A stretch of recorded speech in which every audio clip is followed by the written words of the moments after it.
The following program is produced by the Tech Talk Radio Network. This is Alice Cooper, the original Technotard, and you're listening to Tech Talk Radio. Welcome to another episode of Tech Talk Radio. I'm Andy Taylor. I'm Shawn and Justin. And I'm Justin Lemmy. Good to see you. Big changes for Justin. Oh, I'm liking that. Well, number one, you shaved off. What did you have on your face? Was it a mustache or a goatee? Neither. It was a full beard. You look different. Well, yeah, I had to shave. Well, actually, no. This time I didn't have to shave. I had to shave a couple weeks ago for an interview for a job. Oh. But since then it grew back. But I was actually shaving in the shower and I made a mistake and I trimmed off the mustache part. And so it was just going to be a chin strap. And I was like, oh, that doesn't look good. I'm like, all right, I'm just going to shave it all off again and start over. But no, I usually keep a little bit of stubble on the face. That's in your face. Either that or your face is got getting that chubbier. baby. Yeah, well, that too. I've actually gained about 5 pounds in the last week.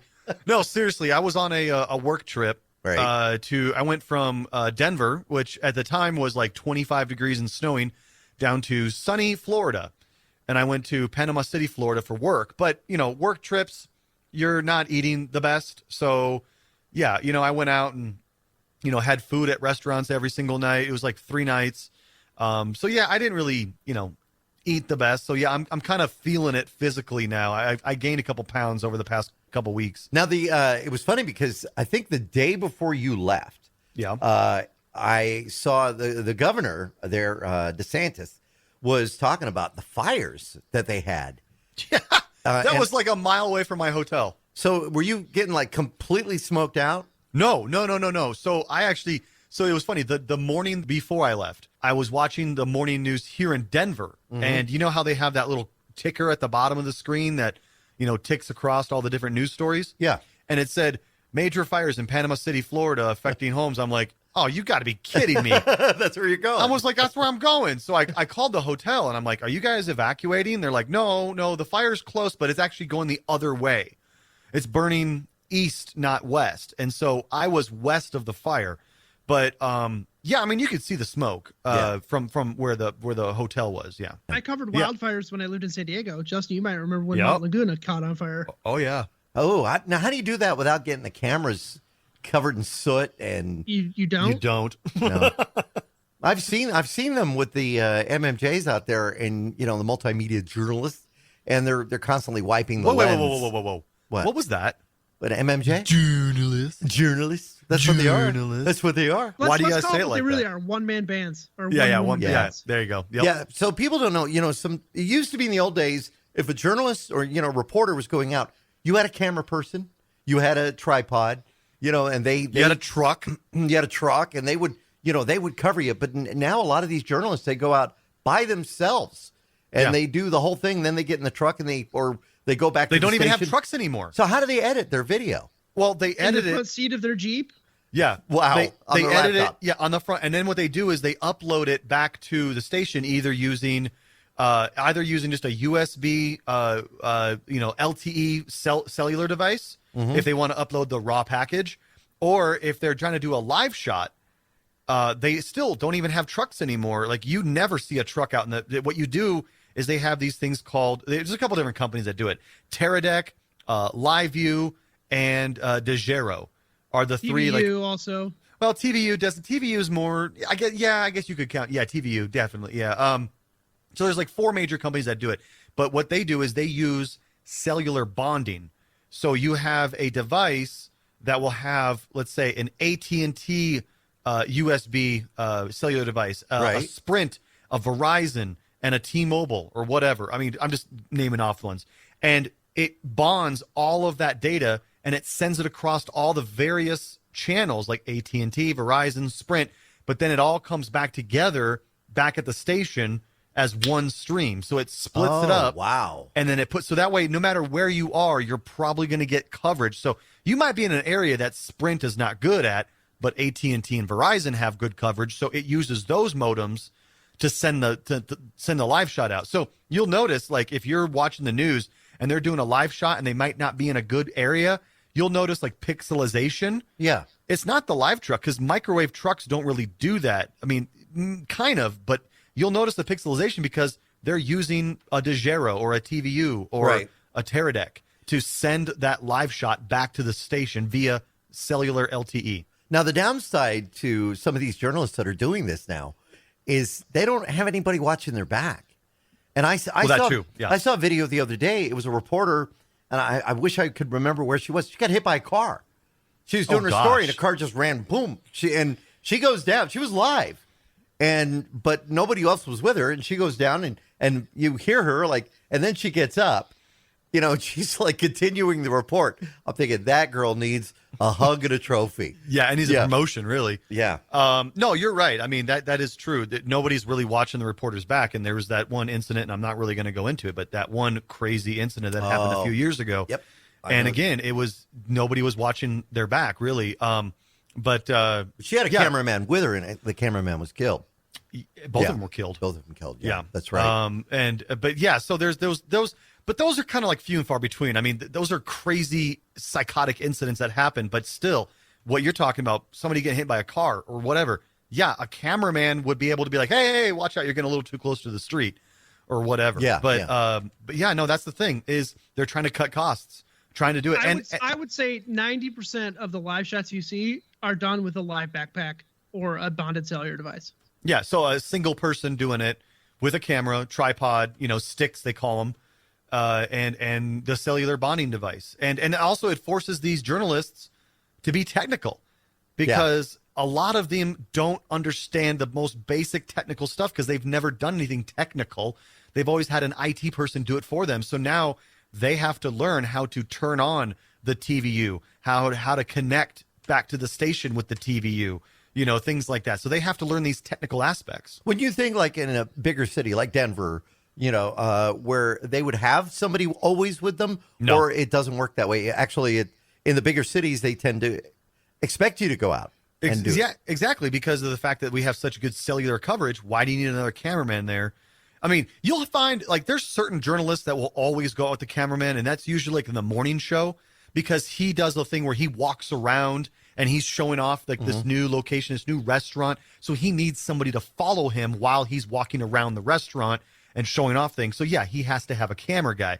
But for the most part, yeah, they're all alone, right, Shawn? Yeah, I know that, for example, like the LA market and the New York market, the union requires there to be a photographer with a reporter. Yeah, sure, if you're unionized, There are certain stations that it's required. But at the station I worked at in Grand Rapids and in San Diego, it was very possible for me to even take one of these backpacks and go live at a scene. Say I was sitting in the newsroom and breaking news came over the scanner. They're going to send the first person available with one of these backpacks to get a camera up right away. Yeah. I don't know if it even still exists anymore. There was an app that if you lived in a certain city, you could say, all right, I'm available, and they would pay you. Forget what that term is, where somebody shoots video and then sells it to the station. Oh, they made a movie after that. Jake Gyllenhaal was in that. But there was what do you call that, Shawn? I can't remember the term. It's a stringer. Yeah, stringer. That's it. Yeah. So, and I think it was a stringer service, and you would get an app. And I got a couple of them, and I went out and I shot video, and I never saw a dime. Tribune Media had an app that we could give to people. You could say, hey, download this app. And if you're at a live event, turn it on, and we can pull up your stream at any time. Oh, wow. Pretty neat. That's scary because you can't filter that content. That's true. Yeah. If it's live. Can we just all take a moment and just appreciate, though, that we have in our presence right now, Andy, the cameraman behind one of the most famous live shots ever. It went viral. It went viral. The party went one. Viral around the world. It was viewed internationally. Is there a title for that if people want to look for it online? Mecosta County Rave. Okay, how do you spell that? Mecosta, Mecosta. Mecosta County Rave. Yeah. Or you just look up Fox 17, Mecosta, Fox 17, Mecosta County Rave. The most famous line of that is, "I didn't make this guy pass out and sleep on my floor." And you just so like pan over and you're filming like a guy passed out on the floor. I mean, it was just perfect. It is great video. And so I don't know if you guys know this or not, but we went back a week later and interviewed that guy that passed out on the floor. There was a sequel. Yep. Yeah, and it was just as good as the first one. It was so popular that it ended up on Kimmel twice. And ended up in the Jimmy Kimmel 2015 top 5 TV clips of the year. And you shot that. That's actually very cool. Yeah. I like that. And I have a little bit of a claim to fame, but I didn't actually film this or whatever. But when I was working in San Diego at KSWB, one morning we had that famous jetpack fail, the water jetpack, where the guy tries to take off and he just fell into the water. The reporter, his watch got caught on his safety release strip or whatever, yes. and it killed the jetpack, and he fell into the water. And so then they cut to the anchors, and the anchors were all laughing. I mean, just look up Fox 5 jetpack fail. It's got millions and millions of views. But the thing is, I grabbed it and I uploaded it to my YouTube channel, not realizing the legal ramifications of that. And so within a couple hours, it had already gotten a couple 100,000 views. Amazing. And the web developer guy for Fox 5 was like, who's this Donnie Narco guy? and somebody told him it was me. So he called me over to his desk and he goes, is this you? And I'm like, yeah. And he goes, you do realize you can't monetize that, right? And I'm like, well, why? He goes, because Tribune owns the rights to that video. Yeah. And I'm like, uh-oh. So he goes, I was like, I'll take it down. He goes, no, leave it up. It's already got a couple 100,000 views. Let's leave it up. Just can't make any money off of it. Just don't monetize it. So it's still up to this day. And it's been copied by other YouTube channels that have monetized it. They put it in their like best of, news fail videos or whatever. But yeah, I have that one. That was my original. It used to be really easy to monetize with YouTube. It used to be if you had a video and you had some views, you could monetize stuff pretty easily. But now YouTube didn't care where it got its eyeballs from. No, and not at all. But now, YouTube has changed. You have to have a certain amount of followers, a certain number of steady, regular followers before you can have any kind of monetizing in there. Otherwise, you can't claim that. And, it's podcasts are now starting to get the monetization. But for videos where it started where you could make money, then they said, no, we're scaling this back. Like we had a video. Here's my claim. It was an interview with Jimi Hendrix. It was an interview with Tommy Chong, which is still up on it's actually on the Tech Talk Radio YouTube page. I did an interview with Tommy Chong in the studio talking about how one night he was playing with his band up in Canada, Vancouver, and Jimi Hendrix walked in. And I wanted to play a set with him, and he tells the story about it. And I was able to monetize that one and made a few bucks off of it. But then when they changed that, it took away that monetization element of it. Oh, because you didn't have enough followers or whatever? Yeah. Now speaking of that, there was a story this week when it comes to monetization that has a lot of people going, wait a minute, because we haven't really seen this before. Those who go out and buy a nice new Windows PC with Windows 11 on it, apparently they're going to run into an issue. Well, not run into an issue, but they're going to be the victim of Microsoft monetizing your experience. Mm-hmm. Now, where did this come allegedly. From? Allegedly, yeah. Well, so Windows 11, Microsoft has said this was not intended to be published externally outside of Microsoft, but in a preview build of Windows 11 or a whatever they call it. Insider. Their insider build of Windows 11, ads were being served in the task manager, the file explorer. File Explorer, not so if you open up File yeah. Explorer to go to your my computer or this PC or to open up your downloads folder, ad. Now, would this be a video or just even a text ad? It doesn't really expand on that. It'd be really funny. It'd be really funny if it was an ad for Apple. It doesn't really expand on if it was full screen or Windows. Right. So this is a memo that went out that got leaked, and apparently that's where a lot of people are saying, wait a minute. This is good. Yeah. This could be the death of Microsoft right here. If they push this out. It's clear that Microsoft is capable of running ads inside Windows 11, and the company's brief statement doesn't rule out ads appearing in the File Explorer in the future. Well, we get that. I mean, if you think about it, when you open up Edge, you open up the browser, there it is. I mean, you'll get but any news agency you go to, even TV news, you go to their websites and you will be fed with ads. Well, there's another radio talk show host that does a tech show, and you go to you go to the website, and there are tons of ads all over the front page of that. Well, that's why that's the thing. That's what drives everything right now. I mean, if you look at it from a different aspect, all this whole, and I'm not going to get into political stuff, but all this whole thing about fake news or about agencies trying to they're trying to do is drive you to their website to read their article, whether it be truth or fiction. And it's just simply to get clicks and eyeballs on their page so they can sell more advertising. It's as simple as that. Everything is driven by advertising now. Let me ask you, if you see something online, like say you're on a browser, say you're on checking news.google or whatever, you just open up the Edge browser and there's, Microsoft stories, there's some good stories sometimes in there.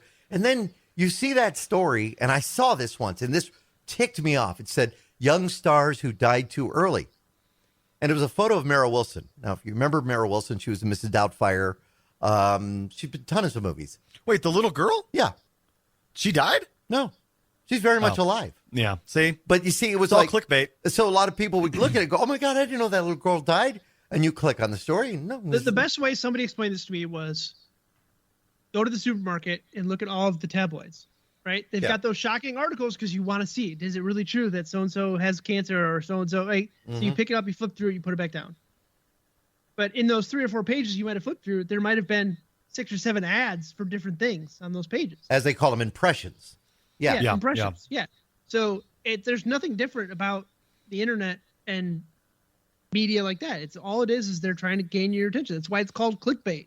Yeah, that's exactly. It's all driven by. So like if you think about social media or just, media in general, TV, radio, newspaper, web, you think about like, well, nobody trusts the media anymore. Well, it's because this is the reason why, is because it's all driven by their sales department. What happens is they're like, hey, I got all these advertisers wanting to advertise, but I need people to go to the website. Oh, okay. Let me come up with some clickbait article and post it as sensationalized article. And bam, here you go. Throw up 7 or 8 different ads on that page because I know people are going to click on it.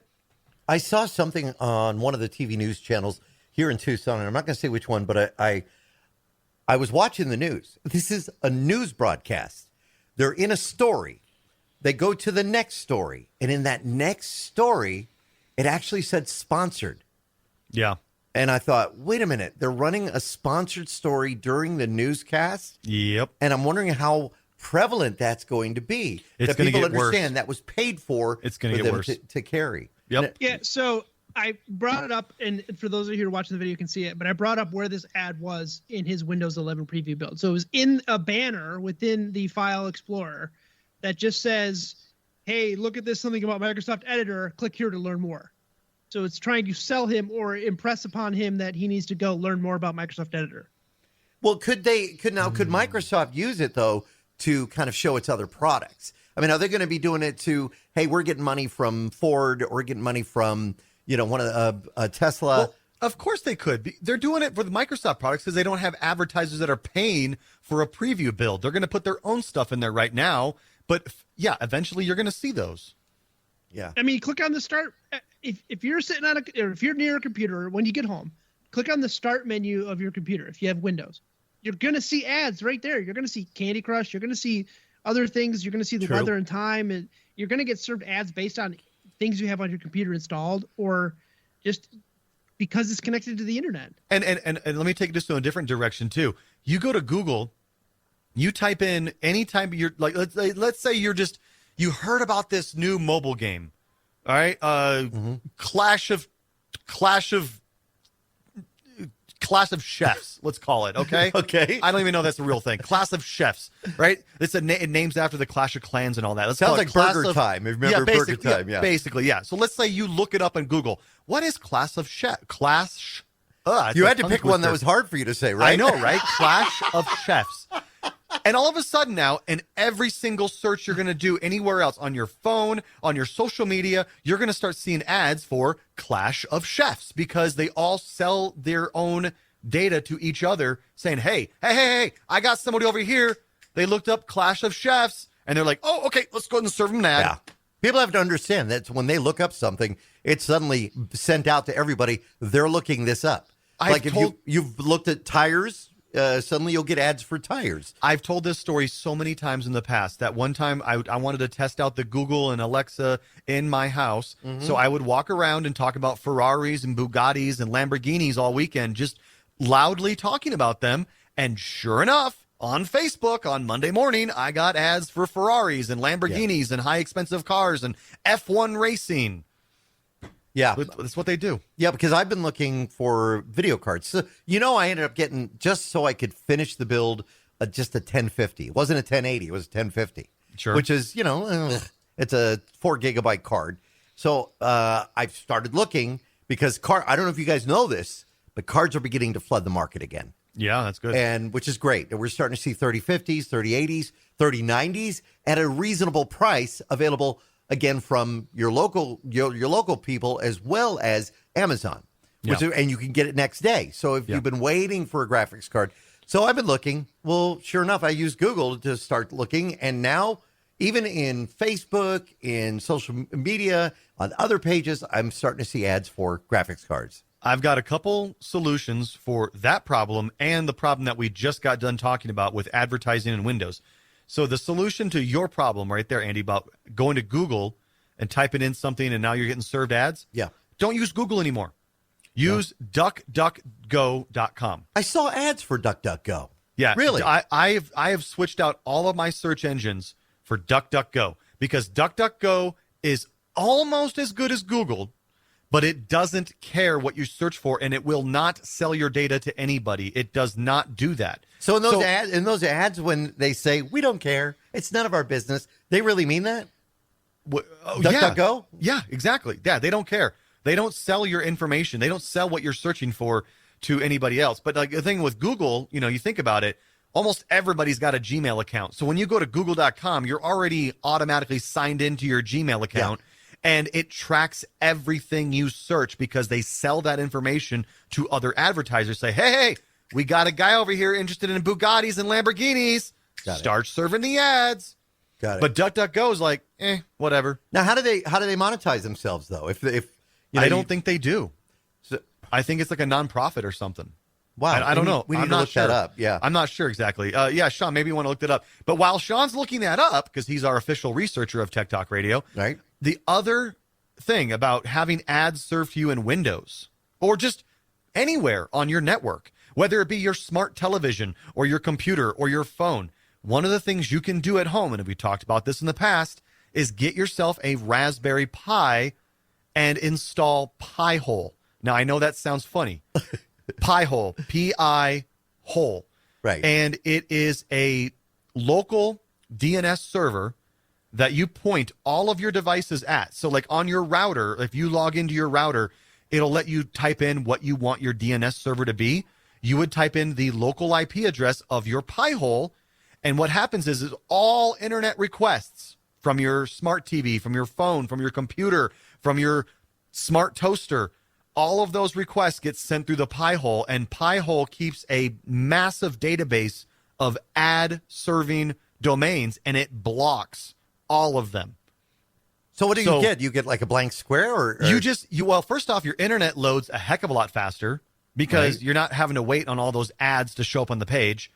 The downside is sometimes, like for instance, if I go to Google and I'm trying to search for something, the first few results are sponsored results. Yeah. They just might happen to be the thing that I'm looking for. Oh. But if I click on it, PiHole blocks it because it's a sponsored ad. Right. So PiHole blocks. So there's a little bit of downside to it. Every once in a while, you'll get something where it's like, oh, I can't reach this website all of a sudden. Well, I don't know why.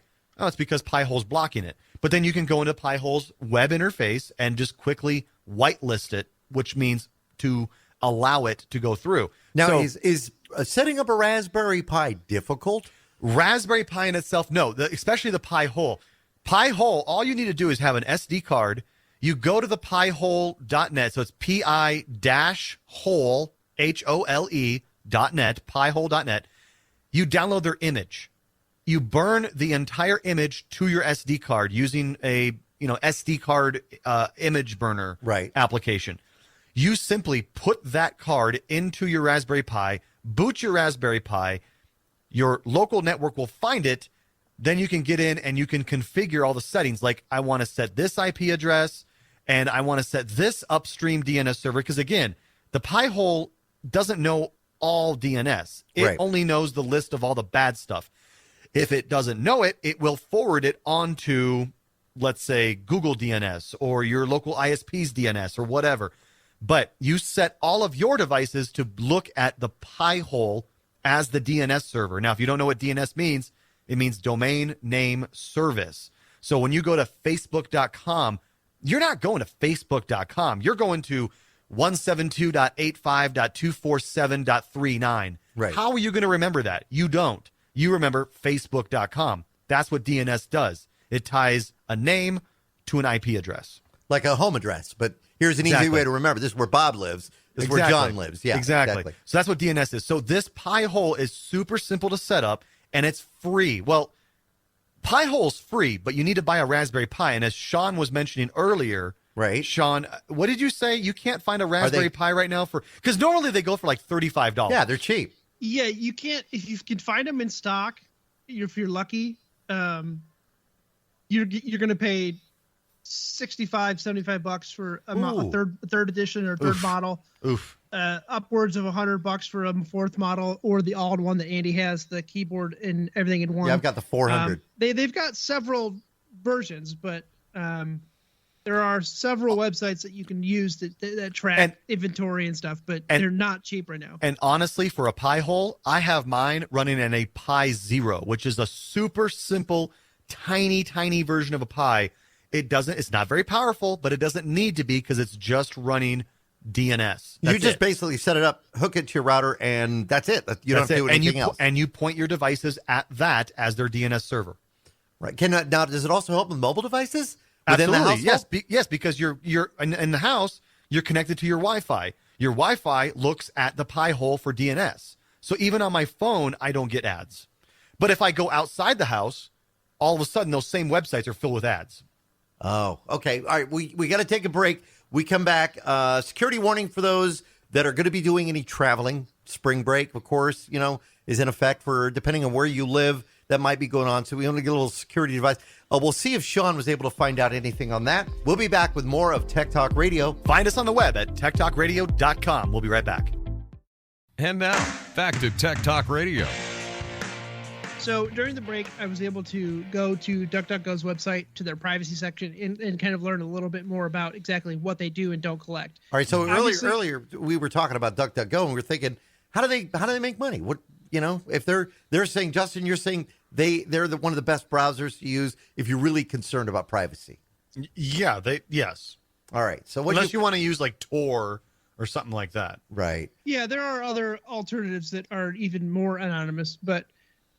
From their website, you can go to duckduckgo.com/privacy and see all of this information and do your own research if you want. When it says when you access DuckDuckGo, your web browser automatically sends information about your computer. Example, your user agent and your IP address.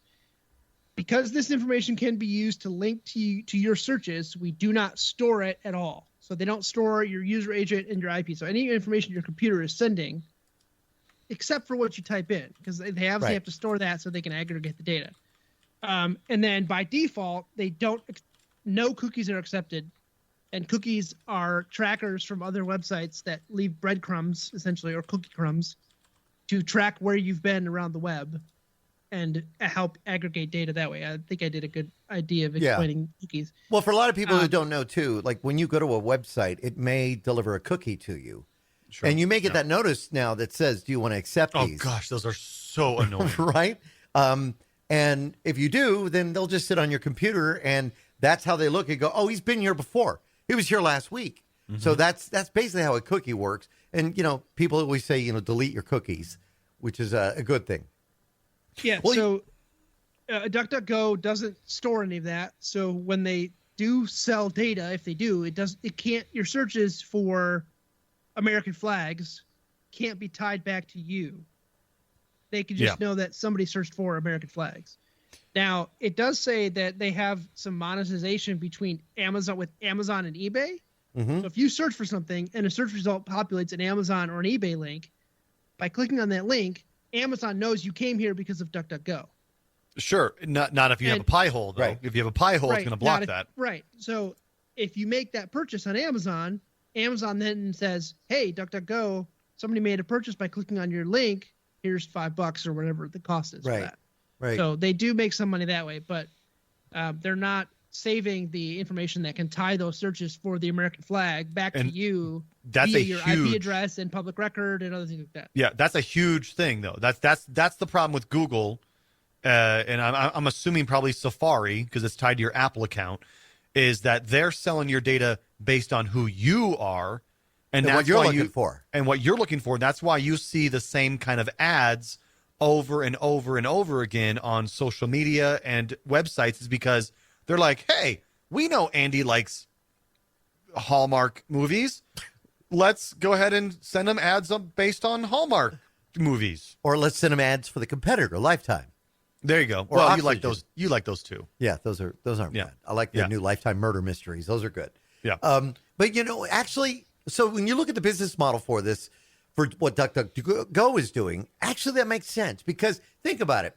So when a car company wants to know, hey, how many people are searching for this type of car, whether it's tied to you or not, they can sell that data to that car company and say, well, people using the DuckDuckGo browser, we have, 150,000 in this zip code or this, this area that are looking, even though you might be using a VPN, that are looking for this type of vehicle. So it really helps in marketing purposes, not directly at you, but for where they want to spend their money when it comes to advertising. So it could actually benefit, Google. It could benefit some of the advertisers that are advertising online to help them. So DuckDuckGo can be a good marketing partner without really affecting your browsing. Which that's true. That's not a bad idea. I haven't tried I haven't tried that browser yet. I mean, is it easy to use? Well, I mean, it's not a browser. It's just a search engine. A search engine, right? Yeah. So you use? No, they do have a mobile browser. Right. Oh, they do. Okay. So where do you? Which I use. How do you put that in? As an extension? No, you just go to duckduckgo.com and set that as your default homepage. Okay. Or you can add it as a Chrome extension. Or you can as a Chrome. Yeah. So everybody can find out more at duckduckgo.com. All right. So the big news that we were going to talk about, but we really didn't talk about, Justin got himself a new gig. Oh, yeah. That's actually pretty cool, the job that you're going to be doing. Yeah, so I've talked about it many times in the past. I currently work for Nexstar Media Group. I'm a senior network engineer, but I've always Did you have to go to school for that? Yeah, I guess. I mean, I've got a bachelor's degree in IT, but I don't know how much it's helped me. All right. It's more about my experience, really, honestly. But no, I've always wanted to be a manager, and I've always wanted to get into that because I feel like I could be a better manager than I could just a technician. Right. And so I've wanted to do that, but unfortunately, there just wasn't any positions available for management roles within Nexstar. So I started looking, and I came across our local Parks and Rec department here. Where you live? Where I live, yeah. So I actually live within the district. So it's Highland Hills, and they were looking for a manager of IT. And so I was like, my chances of getting this are probably pretty slim because I've applied for jobs in the past, and every single one of them's like, no, thank you. We're going to go in a different direction or whatever. So, I was kind of jaded by it. I was like, yeah, whatever. I'll put my application in. And they hit me back and said, hey, we'd like to have an interview with you, but it's going to be an in-person interview. So I'm like, oh, wow. All right. Yeah. So I went in and did my interview, and I'm pretty sure I killed it because they offered me the job. And it was really cool. So I'll be a manager of IT. So the best part about it is I'm going to be working at Waterworld, which is a nationally famous water park in Denver. And it's just 5 minutes from my house. Right. And so my office, I'm assuming I probably get an office being a manager, will most likely overlook the water park. So during the summer months, I'll be able to look out at all the kids and having fun, sliding down the slides and all that good stuff. So yeah, it's gonna be a cool location to work at. And it was funny because during the interview, I was really just having fun with the interview, not really I wasn't nervous or anything because, heck, worst case scenario, I've got a job already. I don't need this. So I just wanted to go in and be myself and have a good time. And so one of the questions that, I asked them after they had asked me other questions one of the questions I asked them was, so for bring your kid to work day, can I just bring him in and let him play in the slides? Or how does that work? And they all laughed at that. It was pretty funny. But yeah, man, I start on the 31st of March. My last day at Nexstar is on the 25th. And then I've got a couple days to myself to get my affairs in order. And then I start on the 31st. Now, this is pretty cool, too, because you're going to handle probably IT for all within the Parks and Recreation that area serves? Yes, so I'll be doing everything. It's not just going to be network engineer anymore. Like, I'm going to be doing everything from network to local desktop support to point of sale systems, which means I have to get qualified in I can't remember exactly. I think it's called PCIS or PCSI something. It's basically the certification you get on how to handle credit card data. Oh, okay, got it. Yeah. And so because it's protected data, so you have to be qualified in knowing how to handle that kind of data. So I have to get qualified in that. But yeah, so it's going to be everything. And a lot of the stuff that they do is contracted out. And I'm hoping that, with me being there with my experience that I have, we'll be able to like move some of it back in house. And that way we can save money as a district. And, I'm getting into semantics here, but it's going to be a fun job. It's going to be cool. For our listeners that have children or grandkids or, family members that have said, I want to get into tech. Yeah. Let me ask you, because there's always a family that has somebody that excels in it. I mean, you said excel. It's true. I mean, Shawn, when something goes wrong tech, your family calls you.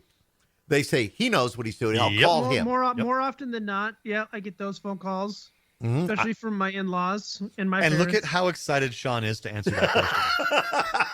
Hey, they know that, they know over the years that I'm savvy with technology and I can usually figure it out. They better know what kind of beer you drink, because if somebody calls me from my family who want tech advice, I'm like, you better be sending me a 6-pack. Yeah, mostly I get a lot of tech related from the camera side of things, right? Like, hey, I'm looking for a DSLR or a point and shoot or a video camera. What do you recommend?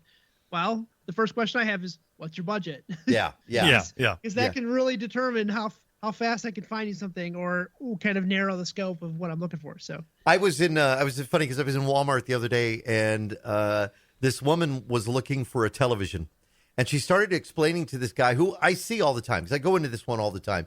And she was telling him, well, my screen's black and it won't come back on, right? And I just couldn't help it. I was walking by, and he was like, oh, I don't know what that would be. And I said, did you unplug your cable box and plug it back in? And she said, no, I haven't done that yet. I go, you might want to give that a try. And then she was saying, well, I think I might just want to get a bigger TV. She had like a 37-inch television, right?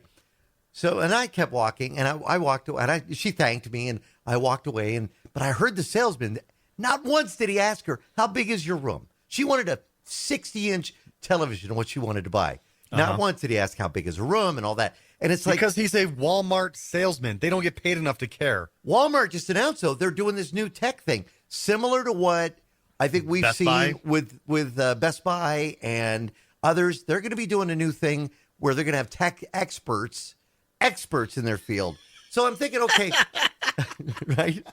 So I'm thinking, okay, well, wait a minute. Somebody that loves technology. Justin, you were in the Navy. Yeah. And they helped you get that bachelor's degree. Yeah. Right? Yeah. Is school still important where we are with tech, or is it even more important now? Oh, that's a good question. We've had schools like ITT and some of these other ones that teach you just focused on tech. Is it important now for people to really pursue that technology degree? This is my opinion and my opinion only, and the opinions expressed by me are not that of Tech Talk Radio or its subsidiaries. Wait, hold on. We don't have subsidiaries. Anyway, this is my opinion on this subject. The degree is going to get you more money in the job that you get, but the experience is going to get you that job first. Right. So what I'm trying to say is, no, it's not that important. It's more about getting out there and experiencing it. And when people say, well, they need an education in IT, like a bachelor's degree, it's just not relevant anymore. What you need are certifications. Ah, there you go. That's a key word right there. And particular areas of expertise within IT, such as you want to be a network engineer, you want to get your Juniper JNCIA certification, Juniper Network Associate, or if it's Cisco, your Certified Cisco Network Associate or Certified Cisco Network Professional. You want to get those certifications. If it's Wi-Fi, Ubiquity, or Aruba, or Cisco Meraki, those type of things. You need to get those certifications that says, I know this particular platform the best. Right. That's how you're going to get that job, and that's how you're going to get paid, because if you want in the IT industry, they don't care if I have a bachelor's degree in IT from ITT Tech. No, Right. They don't care about that, because you know what you've learned? Nothing. What have you done in the real world? How have you applied that? Yes, Right. you have learned nothing in those schools. Unless you're going to Harvard and getting a master's degree in IT, that's the only time it matters, because then you just jump right up to like director level. But if you're just a regular person who doesn't go to Harvard or Yale or whatever, don't worry about getting an IT degree unless you want to be a manager or a director or a CEO. Because even if you get, like, let's say a bachelor's in IT, you're going to need to get a master's in business administration before you would ever be considered to be a manager, which, well, in my case, I guess I don't need one. Right. But it's because I have 20 years of experience. Right. And that's what is the driving force, the experience behind it. So my opinion, start low, start at a tiny little help desk or a call center, and don't stay there. Work your way up. Go to the next level. Be an IT support desktop specialist. Then go on to being a network specialist or whatever. And then from there, branch out. We're going to take another quick break. We come back. We're going to be talking about passwords. How hard is it to hack your password? Oh, I just hacked yours. Justin is going to tell us a little more about that on the way with Tech Talk Radio. We'll be right back. And now, back to Tech Talk Radio. Passwords. Oh, Everybody's got them. Everybody hates to remember their passwords. They try to make them the simplest they possibly can to remember them. But by doing so, you're actually hurting yourself, because it's very easy for hackers to hack your password. yeah. There was a story this week. A cybersecurity expert said that we don't need to change our passwords every year. Said, honestly, as long as we use different passwords for different sites, each one is at least 12 characters long, and they've never been part of a data breach, but sometimes that's a little hard to find out. He says you never change them. Now, you never need to change them. Now, Justin, you shared an infographic that Shawn has been taking a look at, too, from a company that kind of deals with this. And, Shawn, it was kind of surprising when you look at how easy it is to crack certain passwords. Yeah, you got to remember these hackers, right? If they're trying to get your information, they will, right? They're running scripts that will try 300 passwords every second. Right? That's called brute force. Yeah. Yeah, brute forcing, right? So Hive Systems is a security group that posted this article that Andy was talking about, and they came up with this grid of here's how strong your password is, right? So let's say, for example, you have a dog named Doug, and that's the password you use, Doug, all lowercase letters. How fast do you think that password can be cracked? Instantly. Well, they'd have to know who your dog's name, right? No. No. They can brute force it. They can brute force it, meaning there's an algorithm running that's testing letters, numbers, combinations just instantly, right? Millions of times every minute, whatever. Instantly. All right, what if I have Doug and I add like two, like Doug's eyes, he's got big eyes, so I add two asterisks, to it to represent Doug's eyes, so it'll be easy for me to remember. So that would be six characters, right? Right. So Doug with two asterisks. Yeah. Still instantly. Wow. Now, So- it starts to get interesting when you get to, like, let's say 7 characters and you're using upper and lowercase letters.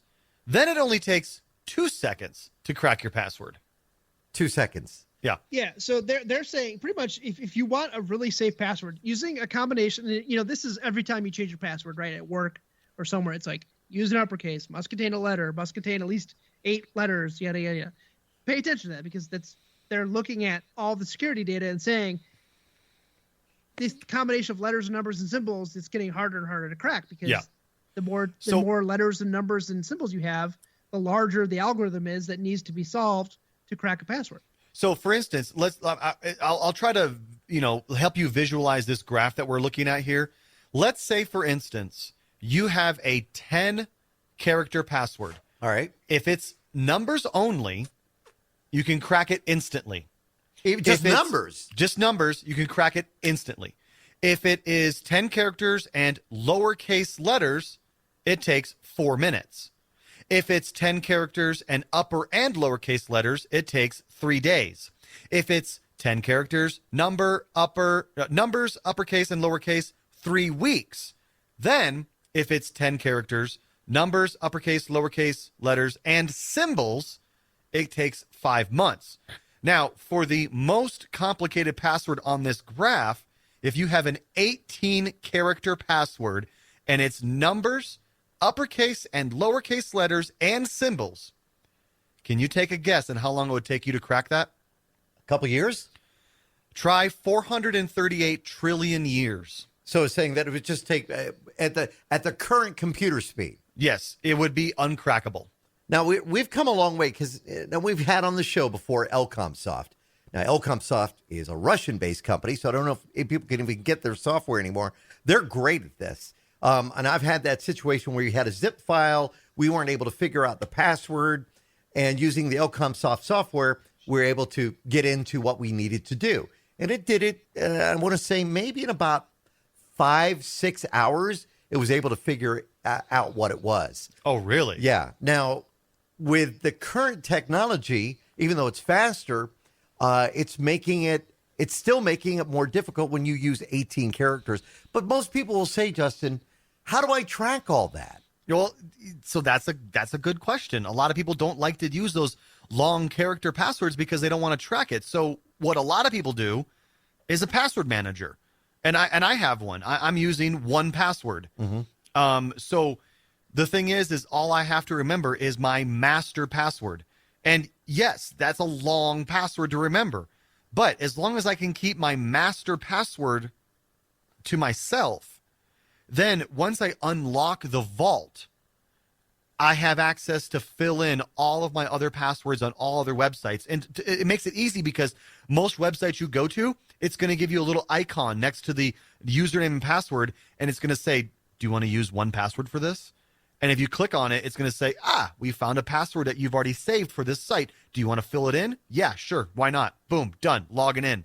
As long as I keep my master password safe. That's the big key. But a lot of hackers now are going after these password managers. Right. And if they can hack the password manager, they only have to hack 1Password, and now they've got every password you've ever had. Key to the kingdom. Key to a kingdom, exactly. If you're going to use a password manager, you better have a very long and very difficult password to go with it. Now, I do know that some people, what they've done is they'll use, like LastPass, the password generator that's on there. And you can do a Google search for that on the LastPass website. And it will generate a password with hashtags, numbers, letters, the whole bit that you want to have in that longer, 18-plus category. And then what they'll do is they'll take the password and they'll put it in a safe deposit box somewhere, which is also a really good idea in case anything ever happened to you. If it did, then the family would have access to that safe deposit box and would be able to get into maybe some areas they would need to. Now, I know some people have told me that they've written down a password, maybe 10 characters, and they've put it into an Excel spreadsheet, and they'll use different passwords with variations of that, and they'll save it in a Excel spreadsheet on their computer, which in itself can be password protected. But on their computer, they'll call it password. Don't do that. So they're really shooting themselves in the foot, because if they're able to get into the computer or they find a hard drive, that is, again, the key to the kingdom, right? Yeah, they're going to, the hackers, if you get into your computer, the first thing they're going to do is they're going to run a script that looks for anything that has a file name, password, or PW, or whatever. They're going to look for those files immediately. Right. All right. So what they want to do is look at what is 1Password? 1Password. That's the one I use. Isn't LastPass another option? LastPass was my favorite until recently. They started charging. But the thing was they didn't let anybody who had the free version continue with the free version. Like, so once you got ingrained in their ecosystem, they're like, now you're going to start paying us. It was almost like extortion, in a way. Like, everybody was already using LastPass, and then they're like, now you're going to start paying us. So I was like, no, I'm not. I'm going to stop using your service. I'm going to use somebody else. What about the passwords that you can have within Google, your browser? Never do it. Don't ever do that. Why would that be a bad idea? Because if anybody ever hacks your Google account, they are going to be able to get access to all your passwords. Okay, because they're all listed there. Edge, yes. Google, the whole bit. Yeah, don't do that. So that's not a good idea either. So look at a verified password manager. Sean, what do you use? Sean, what do you have? 1Pass. Yeah. Yep. Yeah, 1Pass, same here. We use it for work, and I use it personally. Now, what about the safety of an authenticator? You get an authenticator. Two-factor authentication is good. Yeah. Is that also protect you? You still want to use a pretty complex password. Yeah, of course. You definitely want to do that. But yes, it adds that one extra layer of protection. As a matter of fact, my Facebook account, I've got a bunch of extra, pages and groups that I belong in, and Facebook required me to turn on Facebook Protect. They locked me out of my account until I turned that on, because if somebody were to hack my Facebook account, they could portray themselves as a multitude of different businesses and pages that I help manage and run. So they could do a lot of damage to a lot of people with that Facebook account. So having two-factor authentication adds that one extra little layer of protection to your account. One other thing before we have to take another break, I wanted to mention, if you get an email from Facebook or anything that you log into saying that somebody tried to use your password, click here to reset it. Don't do it. It's, again, a phishing attack. Yeah, don't do it. It might look legit. It might look really, really, really darn good. It comes from your bank. It comes from PayPal or Venmo or your credit card company.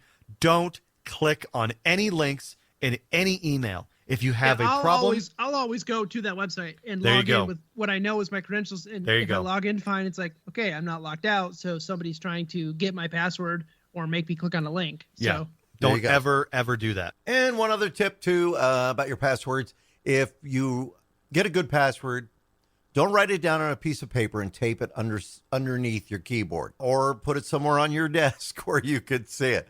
If unfortunately your home was broken into and they take your computer, trust me, they're going to look for that as well. All right, we take another quick break, come back. We'll have a website of the week. I do have one tip for safety if you're going to be traveling. We'll be back with more of Tech Talk Radio. Now, back to Tech Talk Radio. So I heard a story this week about people that are traveling for spring break. Just a reminder to be very careful when you're using your smartphones. We're talking security today. We've talked a lot about that. Your smartphone's connected to, because you're out and about, you're traveling to a unidentified Wi-Fi because you want to get online. You want to share those pictures of your spring break trip. Don't do it. You got to be very careful. Even in a hotel, when you're going to be connecting, you're in your hotel room. Oh, the hotel has free Wi-Fi. You might want to verify that first before you do that. Yep. If you have to, use your smartphone's connection rather than connecting to a Wi-Fi device. Also, make sure if you're traveling, your devices are locked. So in case they are lifted, stolen, grabbed while you're out by the pool, they're not going to have access to that data, which could give them access to your bank records. So that's pretty big. Also, I did want to mention the new iOS software is out that'll give you access to 37 new emojis if you're really into that. Woo-hoo! Including the pregnant man and the puppy dog eyes and the low battery emoji. That's the one you send when you're tired. All right, Sean, you've got our website of the week, which ties in. So we just talked about it. So if you're interested in learning more about password security and learning how you can beef up your password security, the hivesystems.io, and click on the services tab at the top, and you can just search in there, and you can read about how easy it is for people to get into your passwords just by using current generation equipment. And kind of the theory behind it and how it's progressed so fast in the last 5 to 10 years. So it's a great article, probably a 10 to 15 minute read if you're interested in that. But just take a read. All right. Maybe change your passwords. Don't name them after your dogs or your cats.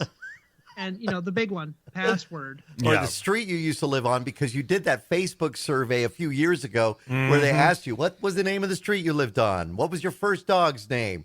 Believe it or not, they were fishing back then. So, yeah. I want to make sure people know, too, we mentioned 1Password. It is the number one password.com if you want to look into that. Yep. All right. Well, that is it for this week's Tech Talk Radio. Had fun, guys. We talked a lot of great stuff. Next week, who knows? We might have a new dad in the crowd. Yeah. We'll see. Yeah. Next week. Are you excited? Can you talk about next? Well, you might not be here next week. If not, the following week, can you talk about this new camera that you got? Oh, I'll get it set up, and I'll talk about it, because it's definitely gonna get set up. So. All right, good deal. Well, best of luck. Lots of prayers to both of you. Yes. And what could be the new arrival this week. We're crossing our fingers. Absolutely. All right. Good luck, Shawn. All right, that's it for this week's Tech Talk Radio. I'm Andy Taylor. I'm Shawn DeWeird. And I'm Justin Lemmy. Find us on the web, techtalkradio.com. Have yourselves a great week.